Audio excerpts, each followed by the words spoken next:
పరిశుద్ధ దేవుడు అంటారు కదా. అంటుంటారు. ఎలా అయ్యారండి పరిశుద్ధుడు అంటే కన్య వల్ల గర్భవతి అయిందంటారు.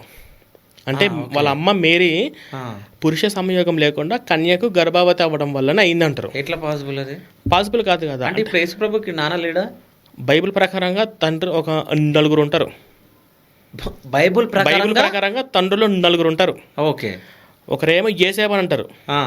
అంటే బైబిల్లో ఏసేపే, కాకపోతే ఏసేపు గర్భం చేయలేదు, ఏసేపు మేరీని ముట్టలేదు. ఓకే. కానీ బైబిల్ ప్రకారంగా మేరీ భర్త ఏసేపు అని ఉంటుంది. పాస్టర్లు ఏమో నా తండ్రి పరలోకం మందున నా తండ్రి అని చెప్పి ప్రార్థన చేసింది, తన తండ్రి పరలోకంలో ఉన్న యెహోవా అంటుంటారు. అది కూడా తప్పే. అసలు యెహోవాకి యేసుకు సంబంధం లేదు. మీరు ఈ పుస్తకం చదివితే ఇందులో నేను ఒక పాయింట్ రాశాను. యేసు ప్రభు తండ్రి శ్రీకృష్ణ పరమాత్ముడే అవుతాడు కొద్దిగా దగ్గరలోని. ఇందులో మీకు యెహోవా కాదు అని చెప్పేసి స్పష్టమైన ఆధారాలు ఉన్నాయి. Page number 7. అది ఇంకా ఫైనల్గా పరిశుద్ధాత్మ అని చెప్పి కాసేపు అంటే పరిశుద్ధాత్మని గర్భవతి చేశారు కాబట్టి పరిశుద్ధాత్మ ఒక వ్యక్తి అని పరిశుద్ధాత్మని కాసేపు ఇట్లాగన్నమాట.